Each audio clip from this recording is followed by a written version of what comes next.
in my clinic in Brawley with other providers about 300 to 400 patients, probably closer to 400. And they've been very symptomatic patients in many cases, and they all uniformly show a dramatic improvement within 24 to 48 hours if they're treated in this early window. Right. But none of that matters to politicians and the media because it means the lockdowns aren't necessary.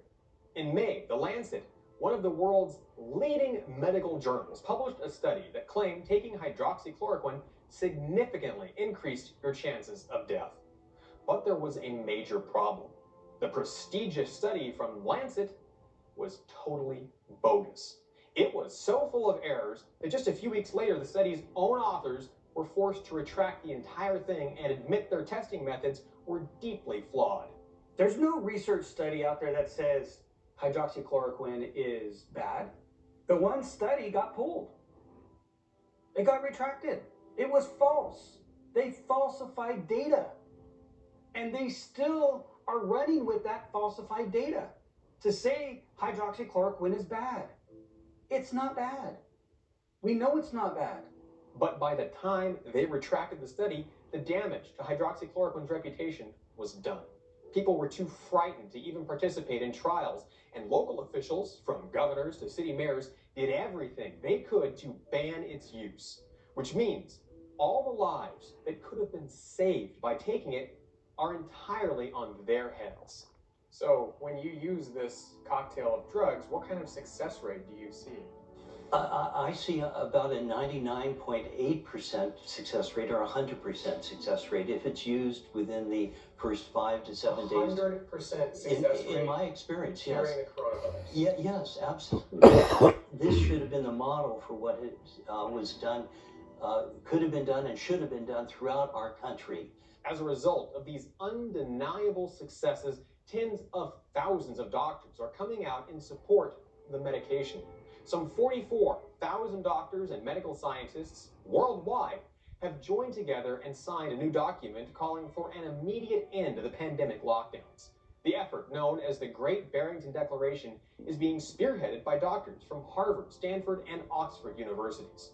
These doctors say they have grave concerns about the damaging physical and mental health impacts of the COVID-19 policies, which have had tremendously negative consequences on public well-being. Can hydroxychloroquine save lives?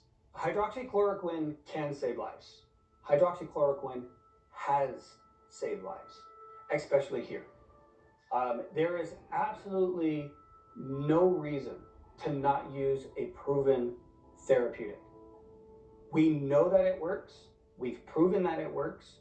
And again, now over 150 studies has shown that it works. Why we can't use it or why people still don't want to use it, it's beyond me.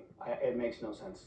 Hydroxychloroquine can definitely save lives when used properly. I've treated many patients with this medication and the treatment has been very effective. They show dramatic response improvements and are relieved that they are getting something that can prevent them from going to the hospital. It works 100%.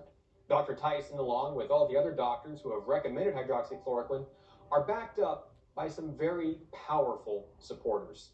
Coronavirus survivors. Countless patients who have come down with the coronavirus and then gone on to defeat it say they owe their lives to hydroxychloroquine. But you don't have to believe us.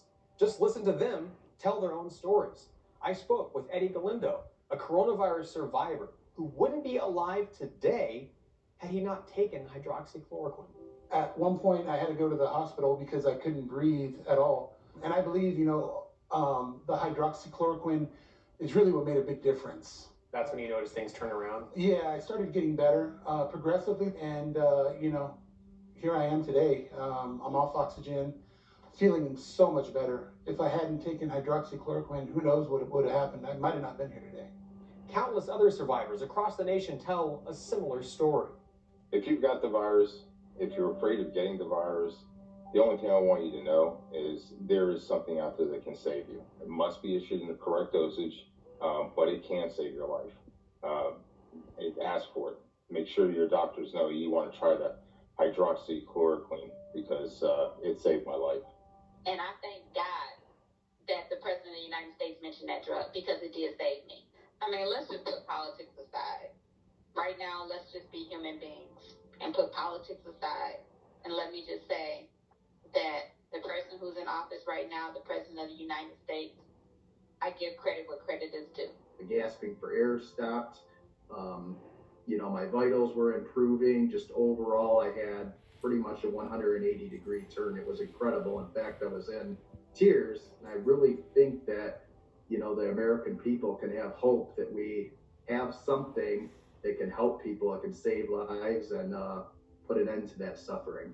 Friday, I got better. Saturday, I got better. Sunday, I almost felt like my old self.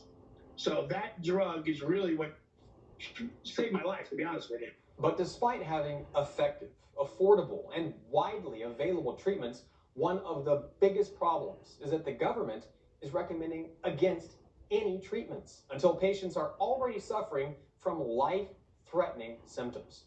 I know that sounds crazy, but these are the official guidelines from the National Institutes of Health. Right here on their website, they specifically say they recommend patients with coronavirus don't get any treatments unless they're already hospitalized and require oxygen to survive.